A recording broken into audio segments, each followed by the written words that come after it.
Hola, ¿qué tal? Bienvenidos. Esto es Semana. Los saludamos una vez más en este 16 de julio, martes, porque la noticia, bueno, entre tantas que ocurren en nuestro país, pues esta está relacionada con la reforma pensional. Ya el presidente Petro sancionó esta iniciativa en la Plaza de Bolívar.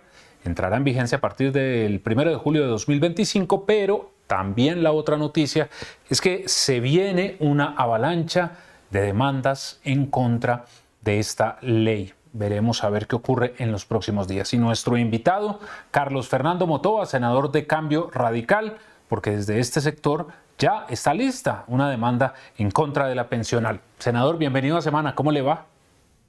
Diego, muy buenas tardes. Un saludo a quienes están en la mesa de trabajo y, por supuesto, a la audiencia. Bueno, senador, entonces, ¿ya tiene lista usted la demanda? Una de las demandas, ¿no? Porque se habla de que va a haber varias. Diego, la reforma pensional que acaba de sancionar el presidente, esa ley es inconveniente y logramos demostrarlo durante todo el tránsito del proyecto de ley, con la advertencia, con alertas, con argumentos. Pero además de ello, es inconstitucional y por eso vamos a recurrir a la Corte, máximo órgano que interpreta los temas constitucionales del país, para que declare inexequible esta iniciativa, porque es un episodio macabro de la democracia colombiana, lo que sucedió en la aprobación, en los debates, el irrespeto a las normas y procedimientos que establece la democracia para estas iniciativas legislativas. Claro, ya ahí usted nos está explicando algunos de los motivos que se argumentarán en la demanda, pero ¿cuáles más argumentos va a presentar, senador? Porque lo que pasó en la plenaria de la Cámara, en donde se acoge el texto de Senado, eso sí, pues ha sido como complicado, por decirlo menos. Diego, permítame poner en contexto a la audiencia primero la inconveniencia de esta ley que sancionó el presidente de la República. Primero, porque no es sostenible en el mediano plazo. La propia ministra de Trabajo ha reconocido que en 10 años o en 12 años van a tener que presentar otra reforma pensional.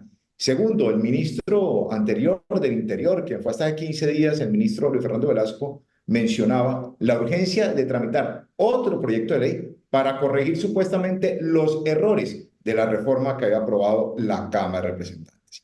Y hablamos también de la falta de prudencia, de articulación, de tener en cuenta cobertura del sistema pensional en el país. Esta reforma pensional no tuvo en cuenta el tema de acceso, de cobertura, de déficit pensional. No se tuvo en cuenta tampoco la inversión de la pirámide demográfica. Diego, un tema fundamental. Cada vez nacen menos colombianos. Eso significa que en el mediano plazo no va a haber quien cotice al sistema pensional. En el año de 1994 existía tal vez una tasa de natalidad del 25.5%. En el año 2021 la tasa de natalidad disminuyó al 14.2%. Están poniendo en riesgo el sistema pensional y, por supuesto, a los jóvenes que van a tener esa posibilidad de pensionarse en el futuro.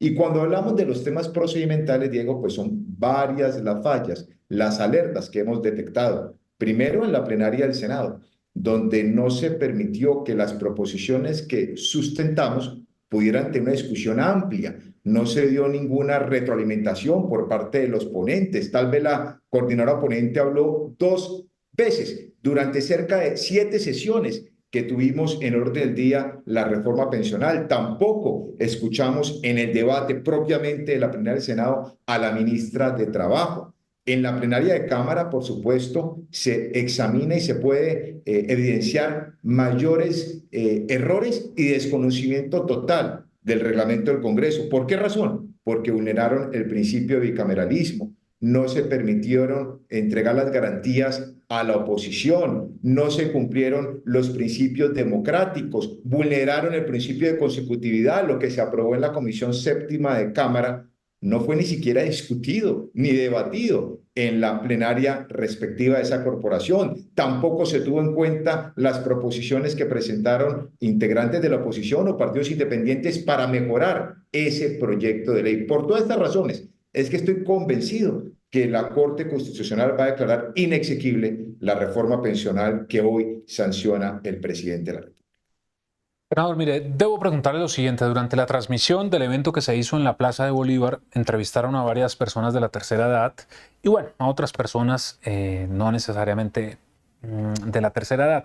Y todos decían que estaban felices porque ahora sí se van a poder pensionar, que con esa ayuda de los más de 225.000 pesos, pues realmente van a salir de la pobreza. Quien vea eso, senador, va a decir que realmente es un proyecto positivo para el país, ¿cierto? ¿Qué le responde usted? Ya usted nos está entregando algunas razones, pero ¿qué le responde a los colombianos que dicen, bueno, pero es que si va a ayudar a pensionar a las personas y si va a ayudar a los viejitos del país a tener un subsidio, pues ¿por qué es malo? Primero, recordarle a la audiencia y a quienes hoy se sienten que van a estar protegidos por esta reforma pensional, que el programa de Colombia Mayor existe hace varios años en Colombia y que permitía entregar un subsidio, porque eso no es una pensión, es un Ujú. subsidio de aproximadamente 125.000 pesos, 150.000 pesos. En este proyecto o en esta propuesta del Gobierno Nacional se pretende aumentar a 225.000 pesos para las personas de la tercera edad que están en situación de pobreza.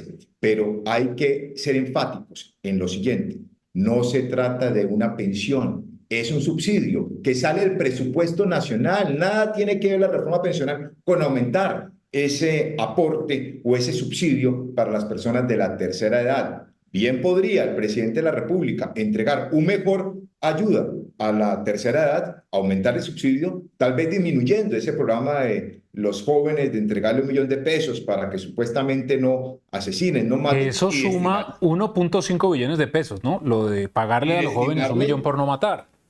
así es, Diego, y destinarle más vale esos recursos al adulto mayor. Porque el día de mañana, si no hay presupuesto, con esta crisis que estamos teniendo de gobernabilidad, de improvisación, de recaudo, pues el recurso, el subsidio, se puede agotar y van a quedar también frustradas los anhelos y las ilusiones de los adultos mayores.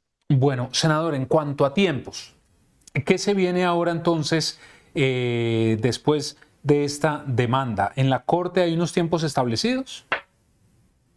La Corte no tiene tiempo para pronunciarse de fondo sobre la demanda de inconstitucionalidad, pero lo que sí creemos es como la vigencia de esta ley es al 1 de julio del año 2025, vamos a tener los argumentos precisos, claros, muy profundos para que la Corte se pronuncie, ojalá en un tiempo adecuado, en el corto plazo. Y también solicitaremos, ¿por qué no decirlo?, también esa medida de una especie de suspensión provisional de los efectos de la ley mientras no se decida de fondo. Eso es lo que estamos nosotros analizando con el equipo jurídico. Entre mañana y tal vez el día viernes por tarde estamos radicando esa demanda ante la Corte Constitucional, como lo hemos hecho con otras iniciativas. Recordemos la creación del Ministerio de la Igualdad, recordemos el embeleco de la Ley de Orden Público, de Paz Total, que también por parte nuestra accionamos ante la Corte Constitucional. Y esperamos que los jueces actúen en derecho y garanticen la sostenibilidad del sistema pensional en el futuro, no con esta reforma cortoplacista que ha sancionado hoy el presidente de la República.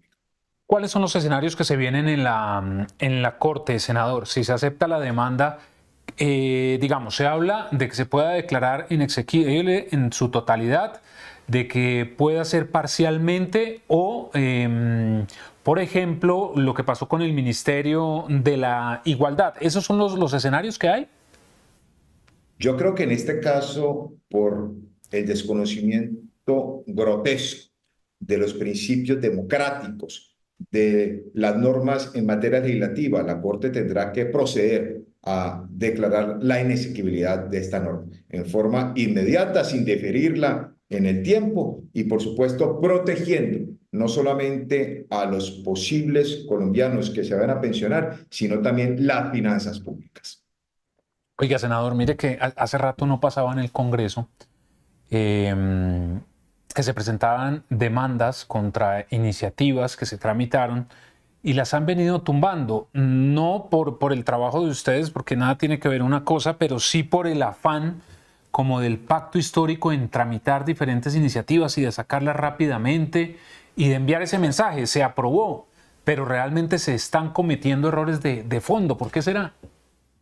Diego, porque son faltas de rigor, porque improvisan, porque no respetan los principios constitucionales, las normas que casi que cada debate nos corresponde advertirles. Esa discusión está vulnerando aspectos del ordenamiento del Congreso, de la ley quinta. Este proyecto de ley que ustedes están discutiendo está respetando las mayorías que se exigen para la votación en determinada iniciativa. Son demasiado temerarios, no tienen rigor en el procedimiento legislativo y, por supuesto, improvisan. Y por eso los resultados de los pronunciamientos de las Cortes y del Consejo de Estado en leyes y en decretos. Pues veremos a ver qué ocurre. Oiga, senador, quería preguntarle por una declaración de las FARC de Mordisco. Es que ahora ya hay que diferenciarlos, porque es que ya son las FARC de Mordisco, las FARC de Calarcá, ya eso hay un montón de bandidos regados por todo el país, entonces toca hacer la claridad. Pero las FARC de Mordisco están amenazando la COP16. Dicen que no va a salir adelante así lleven militares gringos. Le envían ese mensaje a Gustavo Petro. ¿Qué opina sobre esto? Porque el evento es en octubre en Cali.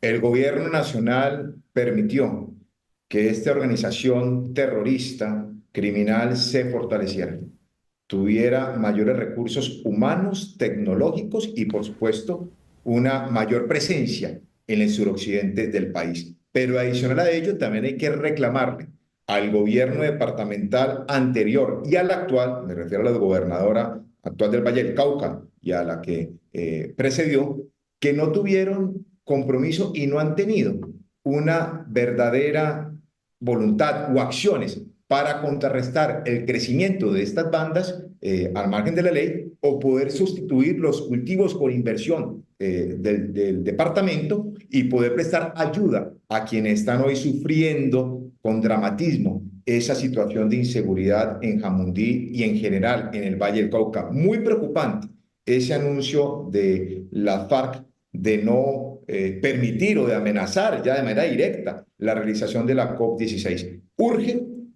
que el Congreso de la República, y en eso yo he convocado a un debate de control político, espero que se pueda realizar en la próxima semana, una vez iniciemos el periodo legislativo, para examinar cuáles son las competencias del gobierno nacional, departamental y los gobiernos locales y poder superar esa crisis, esa angustia y esa zozobra que sentimos los vallecaucanos a propósito de la realización de un evento de tanta importancia como es la COP16.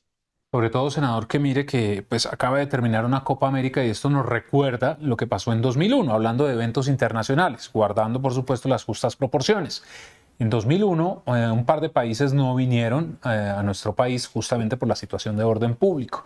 Y ahora en la COP16, que es un evento internacional tan importante, en donde Bogotá, Cali, el Valle del Cauca, pues va a recibir un montón de delegaciones, pues es preocupante que esté ocurriendo todo esto.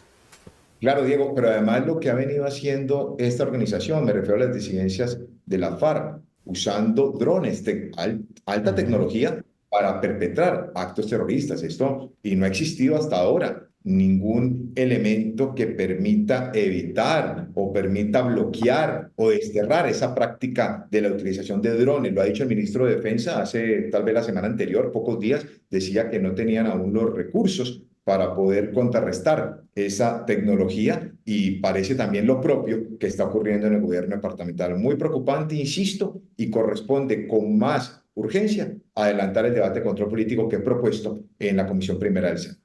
Y estaremos muy atentos a ese debate, senador, a ver cuándo será, porque quedan 3 meses para la COP. De este domingo exactamente serán 3 meses. Empieza el 21 de octubre y es preocupante. Es que imagínense cómo avanza todo. Ahora estos criminales amenazando por redes sociales. Ya hasta en eso la tecnología. Ahí por Twitter amenazando. ¿Cómo la ve usted? Desafiando a un gobierno que ha sido indolente, un gobierno que no ha tomado las acciones necesarias y un gobierno que los dejó crecer, repito, en recurso humano, en tecnología y en control territorial. Y ahora sí les corresponde el afán de ver a ver cómo los controlan, incluso prohibiendo los bombardeos. No vemos en el corto plazo cómo atajar o tratar de minimizar las acciones terroristas que hoy tienen las disidencias de la FARC en el suroccidente del país. Pues senador Carlos Fernando Motova, gracias por haber estado con nosotros aquí en Semana. Diego, muchas gracias por la oportunidad, a usted, a todo el equipo de apoyo y por supuesto a la audiencia. Y a ustedes también gracias por estar con nosotros. Ya saben, la cita a través de nuestras redes sociales. Ingresen a semana.com para que encuentren allí todas las noticias de lo que ocurre en Colombia y en el mundo. Que estén muy bien.